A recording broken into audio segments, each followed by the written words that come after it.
All right, we are here looking at a sump pump breaker that trips, won't reset. So let's turn that off, go outside and look at one place I know where a sump pump is and a possible problem. All right, so let's see. Obviously, we have no power on the light because that breaker's off. But these wires,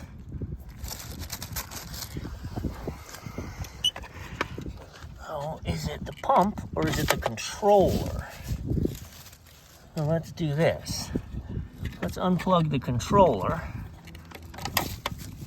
and let's plug in the pump directly. Let's see, I'm gonna have to flip-flop these. Let's isolate the controller, go hit the reset and see if it runs, and then if so, we'll troubleshoot the controller. All right, here we are again.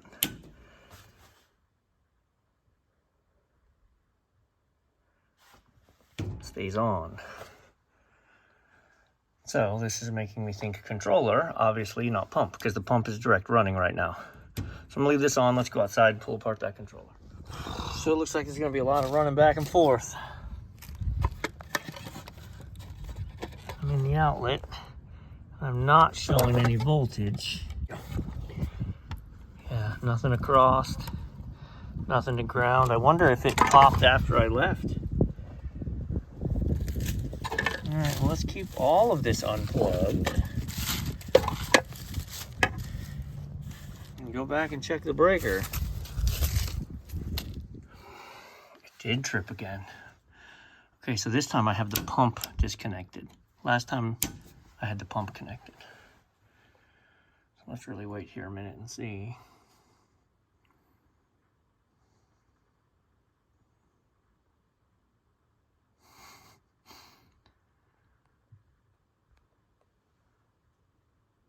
Back outside. All right, so now we got 120 volts. And we know that when I plugged the pump in, it tripped its breaker last time, but not as fast as it did when I plugged that in. So is it like a both and instead of an either or? Where's this pump? Hang on. All right, so here's our pump plug. Let's see if we can't test for continuity here. Give me 1 second. All right, so I'm testing for a short to ground. I'm on continuity. So I'm not short to ground on that leg. I'm not short to ground on the other leg. But I have continuity across the pump. Think I should have continuity across the pump? I think I should, because it's just a motor with windings. So that's right. So now the question is the pump overamping? And that's why we're having such trouble. There's no short, and I have continuity. I know my wire's not broken and shorting out on anything. So, I mean, only one thing left. That's the pump itself. Well, in this little utility shed, there's a steel grate underneath it. But, it's all clear down there. I wasn't sure if I was going to find my pump down there or not. Interesting. I don't know what I don't know. Okay, so that's what it was. But coming out, that caught my eye. Maybe that's our pump housing right there. Here's what we're looking for. Pump's on the other end of that pipe. So we got a float switch in here somewhere. Yeah. Let's take that coupling off, pull the pump out. All right. Yes, I'm wearing gloves and not with the hand I'm holding the phone anymore. Obviously, this looks like it could be problematic, but before I just say the pump is dead, could just be clogged up at the impeller so it can't spin, which means it's overamping, but it is spinning on the inside.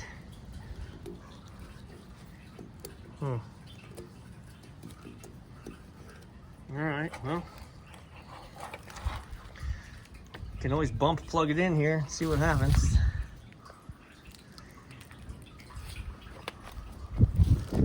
Stitch the glove.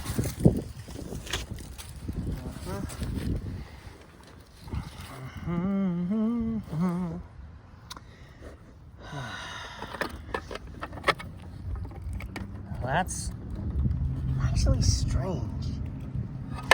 It's actually really strange to me. Does it need both legs of power to run? Wait. All right, let's do this. Let's go in there.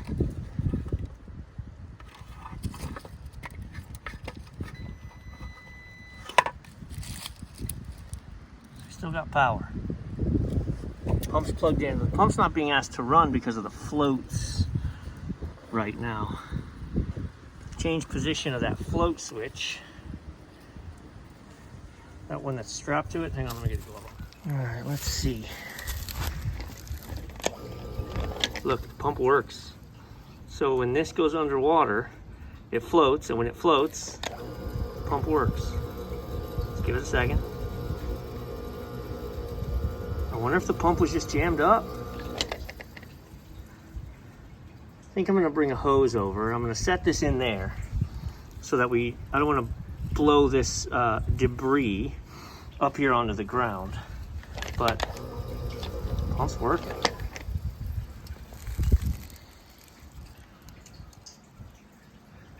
All right, I've got the pump back down in there. I blew it off, and again, I had gloves on, so I don't want to be touching my phone. I blew it off. I blew out the impeller, and then I actually blew backwards, and it was amazing the amount of gunk I got out. So I've got her sealed up. There is another option, which could be, is there a problem with the electrical when it's underwater that it trips? So we'll find out when I plug this in whether it comes on or whether it trips.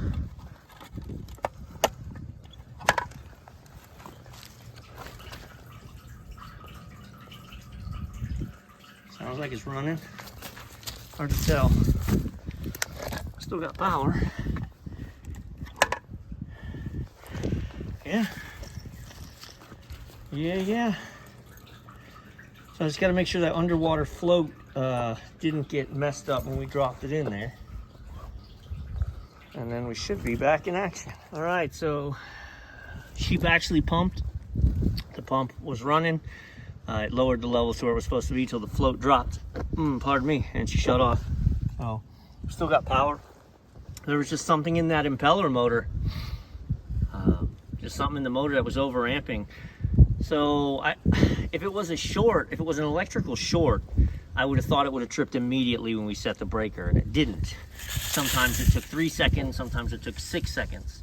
So that to me is what really seemed like an overamping problem, as opposed to a short. So, and sure enough, I mean, I didn't pull an amp draw on the motor, but given that all I did was hose out the impeller and the actual drain line, so we saved the client from having to buy an expensive sump pump motor just by yanking it out and giving it a cleaning.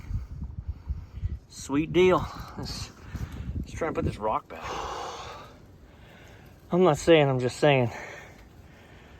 Came here alone today. Boom, baby.